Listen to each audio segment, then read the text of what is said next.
భీమవరం మండలంలో నూతనంగా నిర్మించిన జ్ఞానబిందు సంధ్యా గురుకులంను కేంద్ర మంత్రి భూపతిరాజు శ్రీనివాసవరం ప్రారంభించారు. ఈ సందర్భంగా భారతీయ సంస్కృతి సాంప్రదాయాలను భావితరాలకు అందించడం ప్రతి ఒక్కరి బాధ్యత అని పేర్కొంటూ ఆధునిక విద్యతో పాటుగా భారతీయ విలువలను పెంపొందించే గురుకుల విద్యా విధానం నేటి సమాజానికి ఎంతో అవసరమన్నారు. ఈ కార్యక్రమంలో గురుకుల నిర్వాహకులు, గ్రామస్తులు, భక్తులు పాల్గొన్నారు.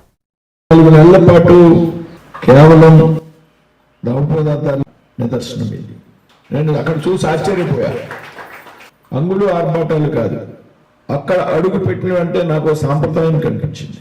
ఒక శక్తి ఏదైతే ఒక స్వయంభూకి వెళ్ళినప్పుడు ఏ రకమైనటువంటి అనుభూతిని పొందుతామో అనుభూతి నాకు వచ్చింది. భారతీయత అనేటువంటి విషయాన్ని మనందరూ కూడా మర్చిపోతున్నాం. దయచేసి పాశ్చాత్య పోకడలకు అలవాటు పడిపోయినటువంటి పరిస్థితి వేళ మన ఇంట్లో కూడా ఉన్నది.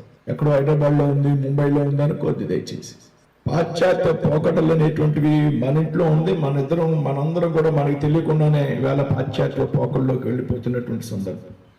భారతీయ సంస్కృతి సాంప్రదాయాలకి భవిష్యత్ తరాలు ఎప్పుడైతే ఎవరైతే పిల్లలు ఉన్నారో వారికి చక్కటి అవగాహన ఉండాలనేటువంటి ఉద్దేశంతో సాయంత్రం సమయంలో వారిలో ఏదైతే హోంవర్క్ రెగ్యులర్ గా ఉంటుందో పాఠశాలకు సంబంధించి, స్కూళ్ళకి సంబంధించి హోంవర్క్ చేస్తూ సంస్కృతి సాంప్రదాయాల మీద పిల్లలకి అవగాహన పెంచడం, ఏదైతే కుటుంబ బంధాలు సంబంధాలు ఉంటాయో వాటి విలువ నానాటికి దిగజారిపోతాం.